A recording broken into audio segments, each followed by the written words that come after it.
कल हम लोगों ने राष्ट्रपति के बारे में पढ़ा था कि क्या कौन कौन से आर्टिकल राष्ट्रपति के बारे में बताते हैं। अब आज पढ़ते हैं राष्ट्रपति की अर्हता या राष्ट्रपति की विशेषताएं या राष्ट्रपति की क्वालिटी कि क्या क्या विशेषताएं होनी चाहिए जो वो भारत का राष्ट्रपति बन सके। जिसमें नंबर वन आता है, वह भारत का नागरिक हो।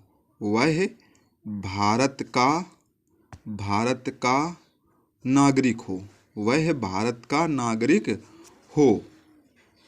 नंबर दो, 35 वर्ष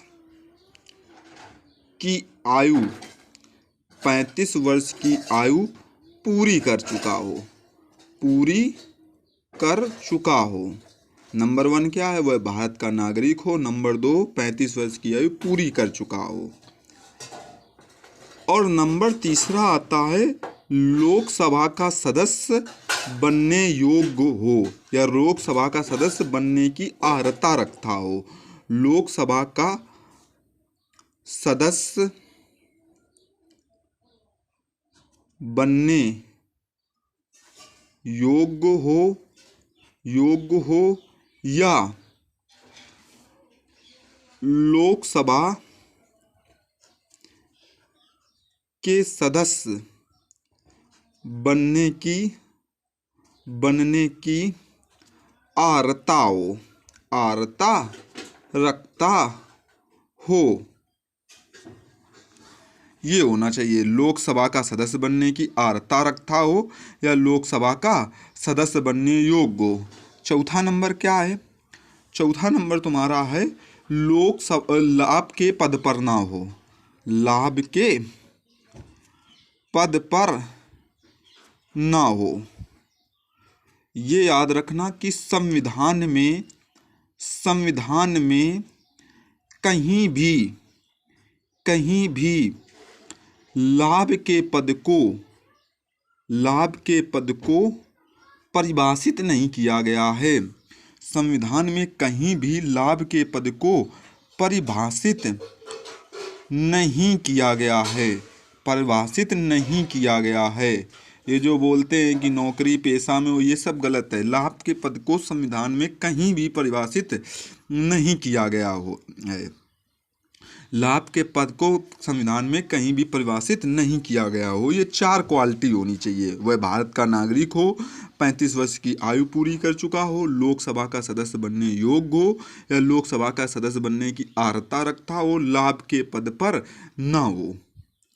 अब देखते हैं राष्ट्रपति का निर्वाचक मंडल। कैसे हम राष्ट्रपति को चुनते हैं? राष्ट्रपति का निर्वाचक मंडल, हम कैसे राष्ट्रपति को चुन सकते हैं? राष्ट्रपति का निर्वाचक मंडल। नंबर वन,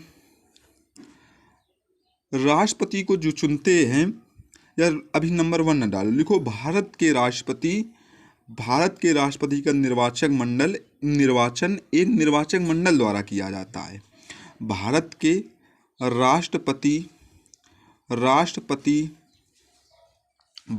राष्ट्रपति का निर्वाचन एक निर्वाचक मंडल द्वारा किया जाता है। निर्वाचक मंडल द्वारा किया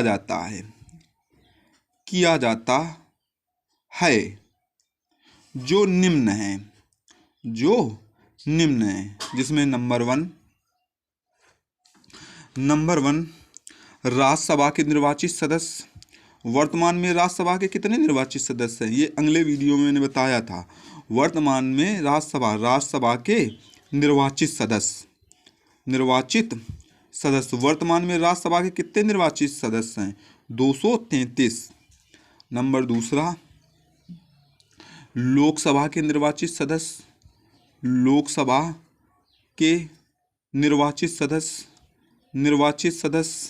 वर्तमान में लोकसभा में कितने निर्वाचित सदस्य हैं? 543।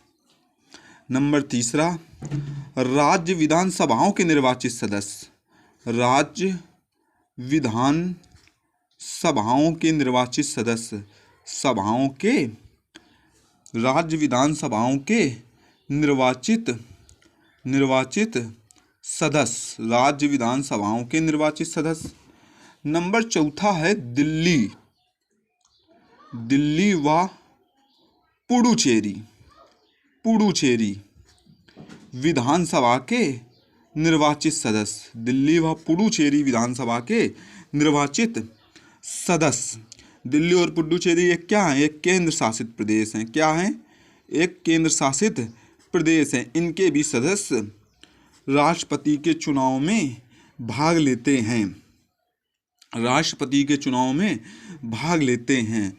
थोड़ा पॉइंट बनाकर लिखो कि जब तक राष्ट्रपति हस्ताक्षर नहीं करते हैं, हस्ताक्षर नहीं करते हैं, तब तक कोई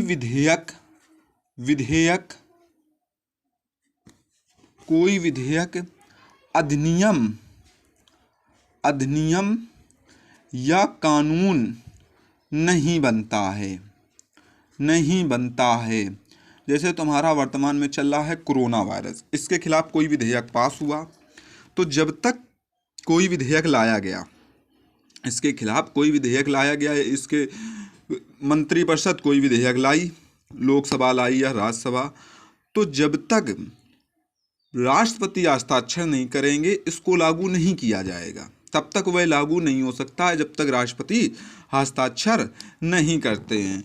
या हम कह सकते हैं कि शासन की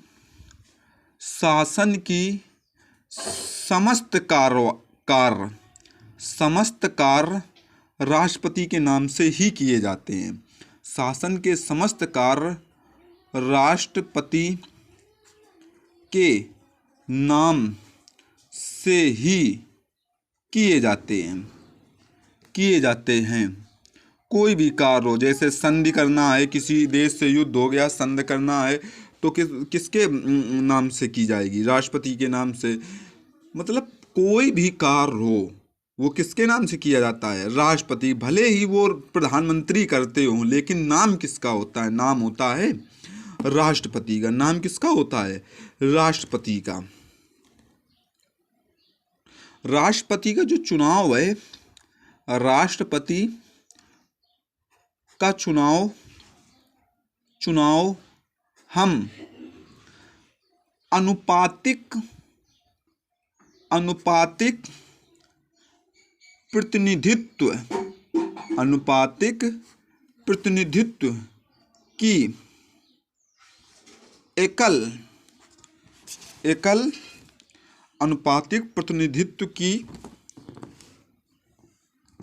एकल संक्रमणीय पद्धति से करते हैं। एकल संक्रमणीय पद्धति से करते हैं। और राष्ट्रपति को हम अप्रत्यक्ष रूप से चुनते हैं। अप्रत्यक्ष और प्रत्यक्ष क्या होता है? अप्रत्यक्ष वो होता है जिसका चुनाव हम लोग नहीं करते हैं, और प्रत्यक्ष वो होता है जिसका चुनाव हम लोग करते हैं या जनता द्वारा किया जाता है। जैसे कोई पार्टी है, जैसे सपा है, बीजेपी है, तो इसमें हम लोग वोट डालते हैं। इसके हिसाब से, जैसे तुम सपा में अखिलेश खड़े हो,